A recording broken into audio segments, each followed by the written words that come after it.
এবার মনে হচ্ছে দিল্লি না ঢাকা স্লোগানটা পরিবর্তন হয়ে গেছে।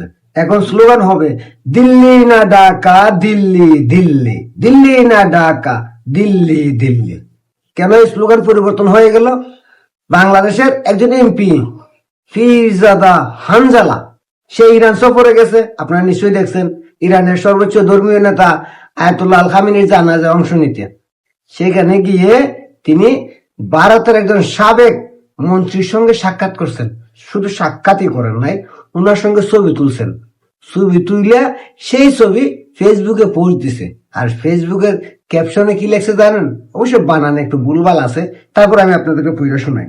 তিনি লেখছেন, ভারতের সাবেক কেন্দ্রীয় মন্ত্রী ও প্রধান পররাষ্ট্রমন্ত্রী জনাব সালমান মুশির, কেন বানানটা একটু ভুল আছে, মুশিরের সঙ্গে সৌজন্য সাক্ষাৎকার। এটি স্মরণীয় মুহূর্ত। চিন্তা করতে পারেন, স্মরণীয় মুহূর্ত। এই ছবি তুলছে, তুইলিয়া উনি আবার ফেসবুকে পোস্ট দিছে, স্মরণীয় হিসেবে রেখে দিছে। কে, কার সাথে? ভারতের সাবেক মন্ত্রীর সঙ্গে।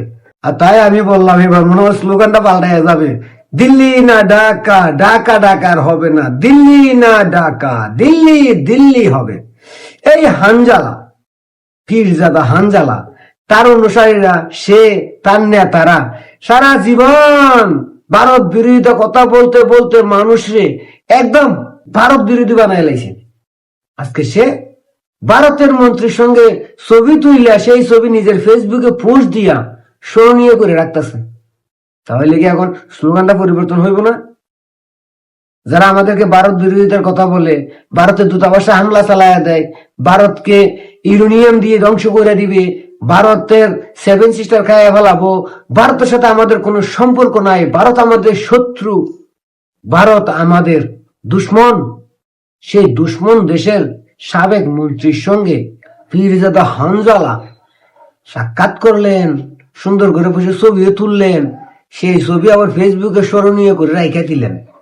এখন আমাদের বাংলাদেশের যে দিল্লি বিরোধী আছেন হানজালার ভক্তরা, হানজালার সমর্থকরা, হানজালার দলের কর্মীরা, হানজালার দলের নেতারা, যারা দিল্লি না ঢাকা স্লোগান দেয়, এখন কি তারা দিল্লি না ঢাকা দিল্লি দিল্লি স্লোগান দিবে নাকি দিবে না? বলেন আপনারা। এ হচ্ছে এদের মুনাফিকি। দেখেন, ইরানে গেছে আয়াতুল্লাহ আল খামেনির জানাজায় অংশ নিতে। সেই আয়াতুল্লাহ আল খামেনিকে হত্যা করছে কারা? আমেরিকা। আবার সেই আমেরিকার স্বাধীনতা দিবস আমাদের জাতীয় সংসদের দক্ষিণ প্লাজায় পালন করছে কারা? এই জামাতি রাজাকারের বাচ্চারা। আবার এই জামাতি রাজাকারের বাচ্চারাই বলে আমরা ইসলাম কায়েম করব। তো ইসলাম কায়েম করলে যে আমেরিকা আয়াতুল্লাহ আল খামেনিকে হত্যা করছে, তার সঙ্গে তোমাদের আবার বন্ধুত্ব কি? তাদের স্বাধীনতা দিবস আমাদের বাংলাদেশে ইতিহাসের এই প্রথম পালন করলা কেন? তার মানে তোমরা যে মুনাফেক এটা প্রমাণ দিলা। তোমাদের কিছু সাঙ্গ পাঙ্গ পাঠাইলা ইরানে, আর তোমরা বাংলাদেশে আমেরিকার স্বাধীনতা দিবস পালন করো। আবার তোমাদের নেতা, ইসলামী নেতা হানজালা ভারতের সাবেক মন্ত্রীর সঙ্গে ছবি তুলে স্মরণীয় করে রাখে ফেসবুকে। এই যে ভাই ভারত বিরোধিতা, নাকি আসলে ভারত বিরোধিতা নাকি রাজনীতি? দেশের মানুষকে বোকা বানানো, এটা তো ধর্মের নামে, ইসলামের নামে ইহুদিদের সঙ্গে উঠা বসা করে। এটা কি ইসলাম অনুমতি দেয়? ধর্ম অনুমতি দেয়? দেশের মানুষের সঙ্গে বাটপারি করা, মিথ্যে কথা বলা, সিটারি করা। ইরানের জন্য তারা জান দিয়ে দেয়। আর সেই ইরানকে যারা ধ্বংস করতেছে, ইরানের সঙ্গে যারা যুদ্ধ করতেছে, সেই আমেরিকার স্বাধীনতা দিবস বাংলাদেশে পালন করে। আবার বলে আমেরিকা আমাদের পরীক্ষিত বন্ধু। আমেরিকা কোন সময় তোদের পরীক্ষিত বন্ধু আছিল? সপ্তম নববর্ষ যখন ফাটাইছিল তখন তোদের মনে আসছিল না? ও আচ্ছা, তোদের তো রাজাকার এই জামাতের তো পরীক্ষিত বন্ধু। কারণ আমেরিকা সপ্তম নববর্ষ তো ফাটাইছিল এই রাজাকারদের রক্ষা করার জন্য, পাকিস্তানের পক্ষ নিয়ে। তো কথাটা ভুল বলে নাই, পরীক্ষিত বন্ধু আমেরিকা এই রাজাকারদের, আলবদরদের। আর এই জন্য সংসদ ভবনে দাঁড়ায় বলছে আমেরিকা আমাদের পরীক্ষিত বন্ধু 1971 থেকে। তো 1971 থেকে তো তোমাদেরই বন্ধু, বাংলাদেশের বন্ধু নয়।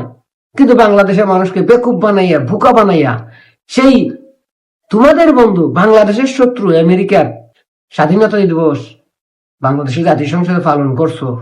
ইরানের জন্য তো মায়া কান্না, যে ইরানের আয়াতুল্লাহ আল খামেনিকে হত্যা করলে আমেরিকা, তার স্বাধীনতা দিবস বাংলাদেশে পালন করছো। যে ফিলিস্তিনি মুসলমানদের জন্য তোমাদের এত মায়া কান্না, সেই ফিলিস্তিনের মুসলমানদের যারা মারতাছে তাদের স্বাধীনতা দিবস বাংলাদেশের জাতীয় সংসদে পালন করছো।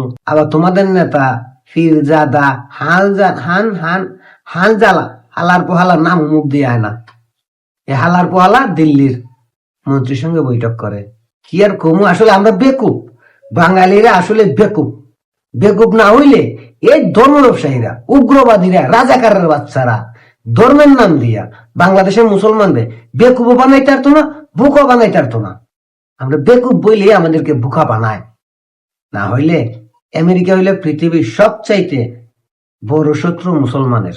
সেই আমেরিকার স্বাধীনতা দিবস বাংলাদেশে পালন করতো না, দিল্লি না ঢাকা স্লোগান দিয়া দিল্লি দূতাবাস আক্রমণ চালায়, দিল্লি 7 সিস্টার খাইয়া ফেলানো, দিল্লির সাথে আমাদের সম্পর্ক নাই। সেই দিল্লির সাবেক মন্ত্রীর সঙ্গে ইরানে দেয়া সাক্ষাৎও করতো না। আমরা বেকুব বইলেই আমাদেরকে বেকুব বানাইতে পারে। আর আমরা আসলে বেকুব ভাই, এরাই সঠিক। এরা পারে ধর্ম নিয়ে ব্যবসা করতে, ধর্ম নিয়ে মানুষকে বেকুব বানাইতে। আর আমরা বেকুব হই, কিচ্ছু বলার নাই, কারণ আমরা জাতি আসলে বেকুব, ধর্মন্ধ। এই রাজাকারের বাচ্চারা, ধর্ম ব্যবসায়ীরা যা বলে আমরা তাই বিশ্বাস করি। আর বিশ্বাস করি বলে আমাদেরকে নিয়ে খেলতে পারে এই রাজাকার ধর্ম ব্যবসায়ী মুনাফেকের দল।